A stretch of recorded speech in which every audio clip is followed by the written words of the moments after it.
Jesus, fun and games. Life can be a puzzle, and that's what makes it fun. Apply some mathematics and find out how it's done. The answer's fun and games. The answer's fun and games. Welcome to Fun and Games, the show that does for your mind what chest expanders do for your body. And just in case the volunteers in our audience have a little stiffness in their mental muscles, here with some mental embrocation, all the way from London University, Professor Celia Hoyles. And here is our first puzzle. Now, here's the puzzle we set you last week, and I hope not too many of the viewers were arrested while trying it. Paul, Julie, and Andy woke up this morning, terrible night last night, woke up this morning with your boxer shorts on, inside out, over your trousers, and somebody has tied your ankles together with a short length of rope. Happens all the time, doesn't it? And here's the puzzle. What you have to do is to get the boxer shorts off and back on the right side out, over your bottom, leaving the rope as it is, but you're not allowed to untie the rope off your ankles. Okay, off you go. Well, don't be shy, don't be shy. First, sit down first. Please do, please do. Step one, I would suggest, is to drop the boxer shorts, yes. This is good. Any ideas? Mm-hmm. Paul's got something of an idea here. Obviously been tied up many times before. You've got a correspondence course in bondage, have you, Paul? Yeah. It's a very caring, sensitive program, and when you stand up, you will never be able to play the violin again. That is... It doesn't matter, fortunately, it doesn't matter. Yes. What are you doing, Julie? You're just sort of... You've got sort of fear writ large. Okay, has anybody got any other ideas? Paul? No. Not well, no. Okay, when stuck, hint from the Prof. Celia, what is everybody doing here precisely? I'll tell you what, a bit of advice. I think we've got to find a simpler way of looking at this puzzle. Now, instead of the rope and the shorts, we've got something much simpler here, which is a ring and a simple tube on it. Now, with this system, it's very easy to turn the tube inside out using the holes, just like this. Okay. Now, is there any way you can think that your legs, rope, and shorts is something like this? Sorry, Paul, have you got legs like that or not? I mean, you know, let's face it, 'cause otherwise, you know, there's a job for you in the circus. I mean, That's supposed to help. think of your legs and a rope as a hula hoop. Right. How are you at Now. wrapping Christmas presents now? I think Yes, that's it. That's it. Now, that looks like the hoop and the leg warmer. what are you doing, Paul? Just trying to put this through the... What are the end holes of your shorts? That's it. That's it. Yes. What are you doing? Just putting that through from one end to the other. Right. Good. It's going to be a race now. Come on, Andy. Yes, We're nearly go all on. there. Yes. That's it. That's Keep on turning it That's all the right. way inside out. That's it. right. Now, we're all in the same position, I think. Then hang it Are you down below. safe? Then hang it away I from think you. this is getting crucially near the right... Yes? This could Yes, be it. I think This it is. could be it.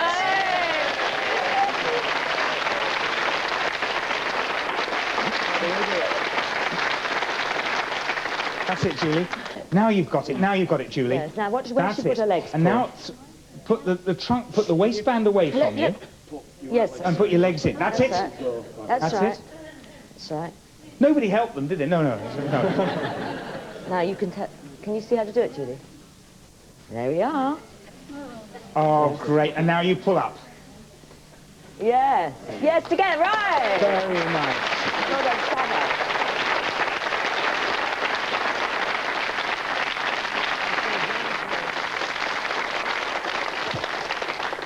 This, Tony, is a mind-reading trick that you can do at the pub.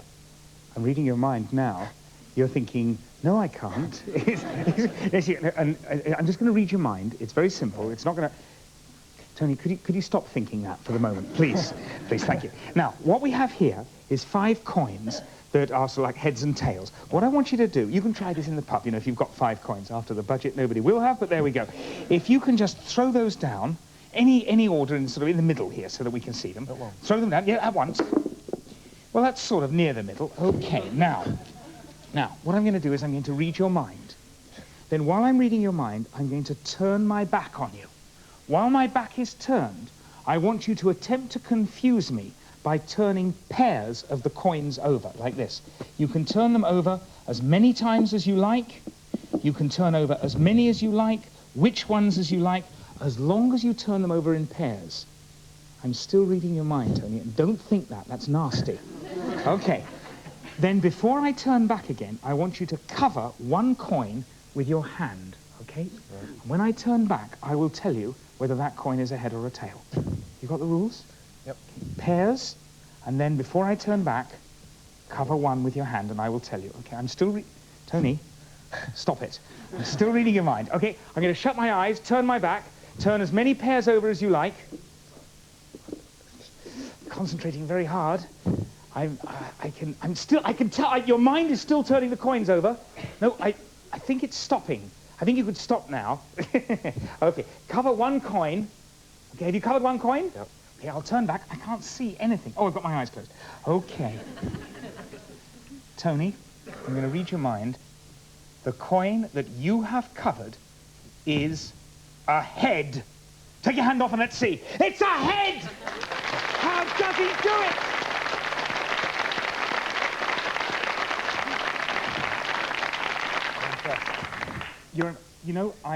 You said you're impressed. I knew that. I knew that. What star sign are you? Scorpio. Scorpio! I knew it! I knew it! I knew it was a Scorpio. Celia, explain how I did this. Rob, that's not magic, that's mathematics. Oh. So off you go and let me have a go. I'll tell you what, I'll teach you how to do the trick. Right. Shall we start again? Because actually all you need to do is know how to count and know the difference between odds and evens. So if we throw down the coins, say like this, what you've got to do is you've got to count very quickly the number of heads. 1, 2, 3. It's an odd number. That's what you've got to remember. Now, the mathematics is in the turning of the pairs. Because when you turn a pair, the total number of heads will always stay an odd number. Look. 3. 3. 1. 3. 5. So it doesn't matter how many times I do it, the total number of heads is an odd. Now the question is, which Rob made all that fuss about, is which one is covered? Okay, now, if when you turn round, you see an even number of heads, you know there's an odd number of heads on that table. So the hidden coin must be a head. If when you turn round, you see an odd number of heads, say like that, which is what you expected, it means the coin that you covered has got to be a tail. Okay? Yep. Do you think you know how to do it? Yep. Well, why don't we ask Rob back in, and then you can trick him and mind read him. I was just buying the pork scratchings. Why don't we just sort of start off like this, and now you play the test on the trick on Rob. Okay. And pretend you're reading his mind and all that. Just ready to clear my mind here. Right. Yeah. It's not difficult. Okay? Okay. Well, if you turn over pairs, Yes. Yes, go on. right, as many times as you want, Right. then before I turn around, cover your hand over one. Right. And I will read your mind and tell you which one it is. You'll be really sorry you read my mind, but there we go. Okay. Okay. Go on, Mephisto. Right. Okay. Wait a minute. Do you know how many heads there are? You know what it is? I just thought I'd read it.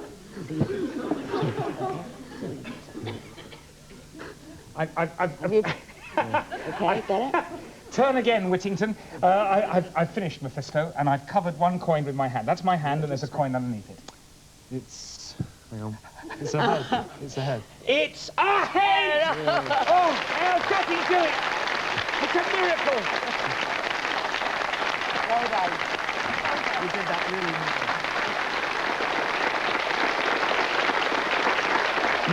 Pat and Jeff, this is a farmyard puzzle. We're trying to feed cows, but we've run out of hay.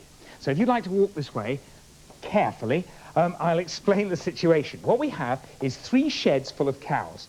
And in front of each shed, we've got a cart that contains the right amount of food to feed the cows in that shed. Now, these cows are relatively simple. They will eat either turnips or hay, but as long as they get the right amount of stuff, they'll be happy. Now, on the first cart, we've got 6 turnips and 1 bale of hay. And 6 turnips and 1 bale of hay is enough to feed this number of cows. 1, 2, 3.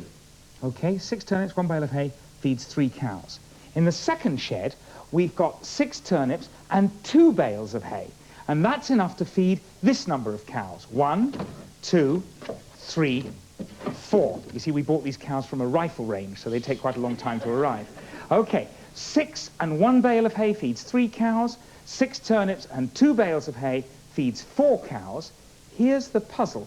In the third shed, we have a family of 5 cows. We've run out of hay.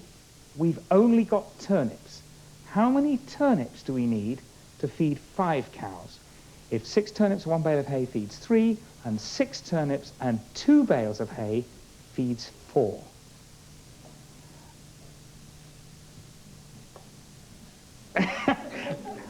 You thought this one. She does the cooking normally, does she? What do you think, Pat? Have you got any ideas about sort of turnips and hay at all? Or None. none at all. Let us see if anyone over there with Celia, can anyone give Pat and Jeff a sort of start into this puzzle? Yes. Well, I'm sure there are lots of people talking. Raymond, what do you think they should do? Just give them a few instructions and a bit of help. If you reckon 2 turnips to a cow, when you first... 2 turnips to a cow. Why do you reckon that? Because you have 12. Yeah. You've 12. 6 there. Yeah. 12 turnips on two Yeah. tables, you have 6. Yes, but you're ignoring the bales of hay, I At the think. moment, yeah. Well, that's a nice idea, but I think some people disagree with you. Let me just ask Jane, I think... I'd have thought 3 turnips each. So that'd Well, be 8 could you turnips. just explain a bit so you can tell Jeff and Pat what to do? So they can sort of show your... Well, while you're thinking, how about you, Kevin?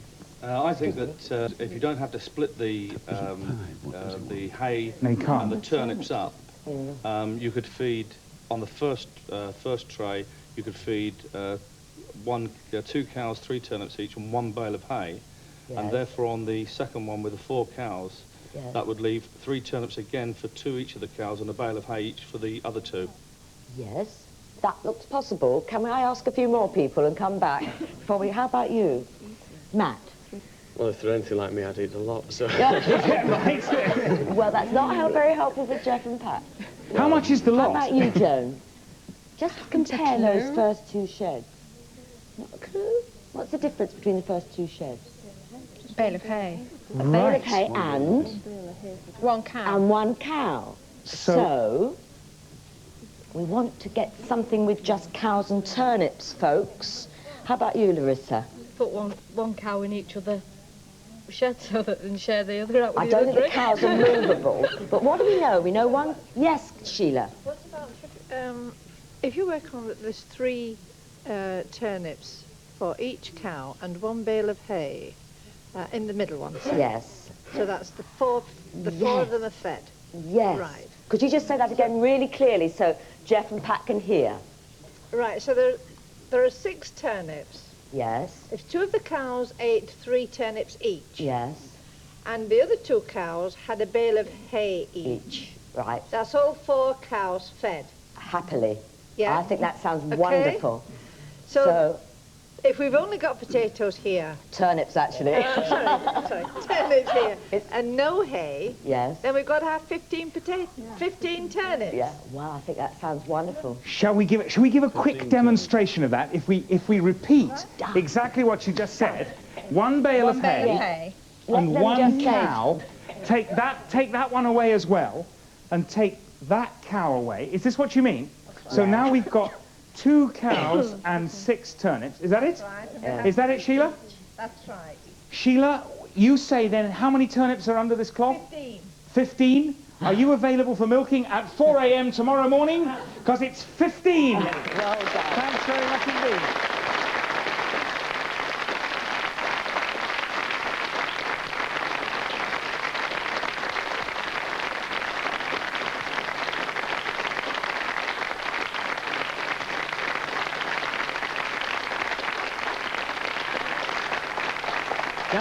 Team, this is one for the whole audience. This puzzle is all about a chap called the Grand Old Duke of York. Now, thank you very much. Oh, they're singing already. We'll never get them out now. Okay. Now, the Grand Old Duke of York, once he got rid of his 10,000 men, still had his thing about going up and down the hill. Right, now, he started at the bottom of the hill, the Grand Old Duke of York, and he went up the hill at 2 miles an hour, okay? There he is at the bottom of the hill, very cheap, thin Grand Old Duke of York, gets to the top of the hill, and when he was up... You've heard this one before, haven't you?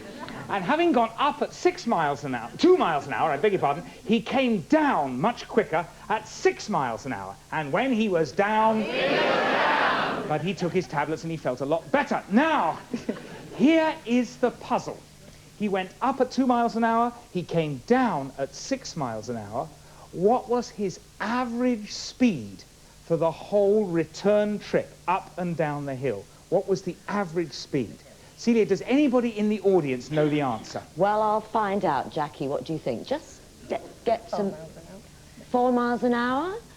How about you? 4 miles an hour. 4 miles an hour. Lynn? 3 miles per hour. 3 miles an hour. Well, we've got a few selections. How about over here? Terence, what do you reckon? 3. 3 miles an hour? Caroline? 4. Well, we have 3s and 4s and a few not sure. Should we try over here? Try over We'll see how the don't knows. Margaret, what do you think, darling? 6 miles an hour? 6 miles an hour, that's a good number. John? 2.5 miles an hour. 2.5 miles an hour? Maureen? Anything will do. Any number will do. 4, I think. 4? 4? 4. 4? It depends on the distance. You think it might depend on the distance? Yes. What do you think of that, Celia? Well, shall I ask some of them how they... Yes. Got it. OK, Jackie, you started. Could you say why you got 4? How you got 4? Or can you convince anybody? I just added the 6 and the 2 together and divided. You did the 6 and the 2 together and divided? Righto. OK. Caroline, I think you said 4 too. Well, I just added 6 plus 2 and divided by 2. So you 4. found an average that way. So you didn't... So it didn't make any difference the fact it took rather a long time going up? No. No. Now, I think, Terence, you said 3. Do you think you could explain why you got 3? Just by guessing initially. You just by guessing? Well, somebody else got 3. I think, Linz, you got 3.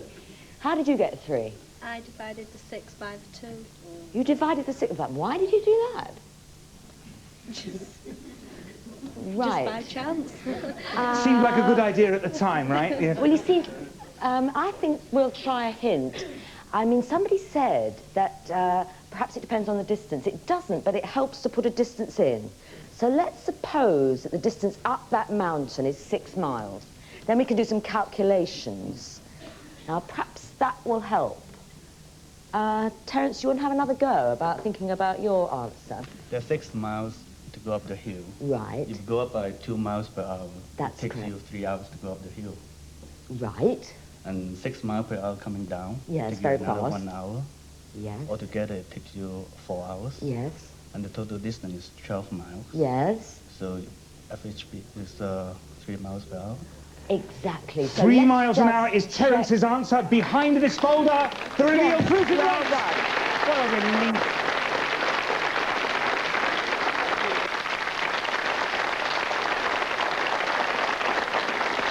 Team, this is a puzzle composed of a pond with stepping stones on which you are about to be frogs when you've done your wooing go.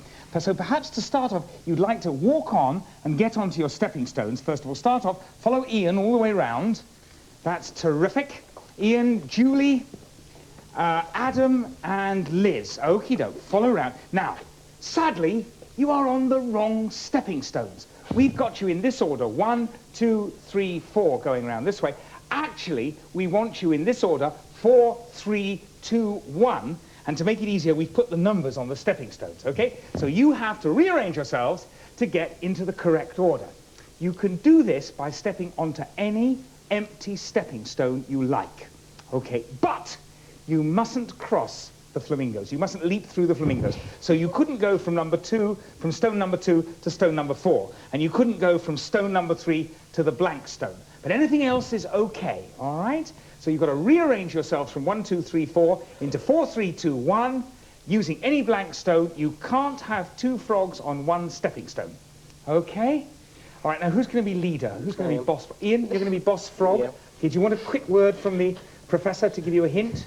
Please. Please? give a hint, Seal. Well, you frogs have got to change your order, and it's a good idea to do it in pairs. That's your hint. Pairs, Ian. Think pairs of frogs. Okay. What do you want to do first? Well, if I go over here. Yeah?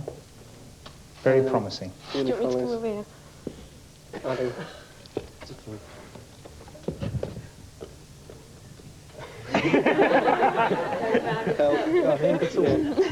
If I go to 1. Yeah, right. Go to 1.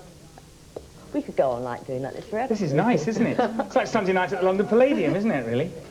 Where can you change a pair? Where can you swap a pair? Go on, Liz, you've got an idea. Yeah, how? Can we swap those? What, there's a flamingo, isn't there? No, I mean... Liz, if you go to the blank one. Yeah. Can I just swap What? that? Yeah. Ah! And I move to 2.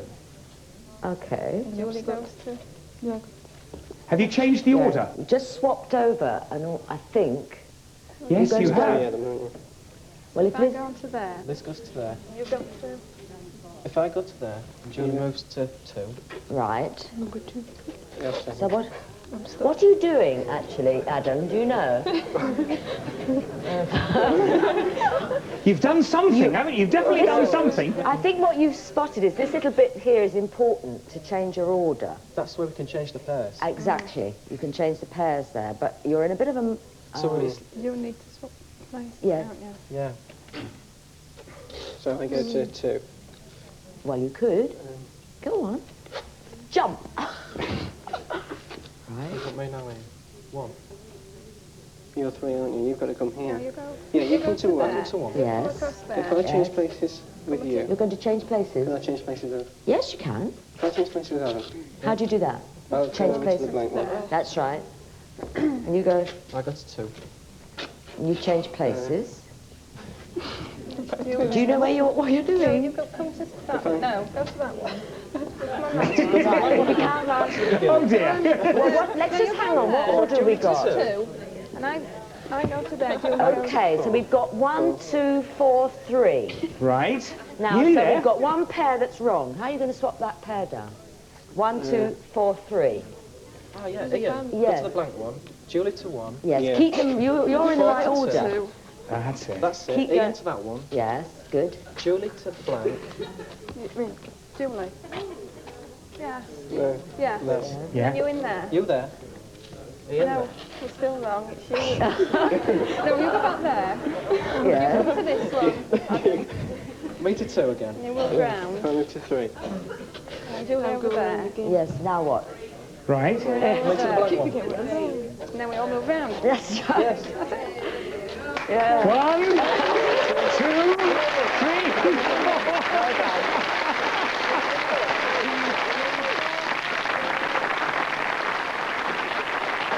Well done, Adam. With a fair amount of help from Liz and Julie and Ian. And now all you have to do, Adam, is to get yourselves back to your original positions. But don't hurry. You've got all week, because actually that's all we've got time for this week. So until next week's Fun and Games, it's goodbye. Bye. Life can be a puzzle, and that's what makes it fun. Here's a puzzle for you at home. These 6 pencils are making 2 equal-sized triangles. Can you rearrange the same 6 pencils and make exactly 4 equal-sized triangles? The hint is, don't just think in 2 dimensions. The answer is in next week's Fun and Games.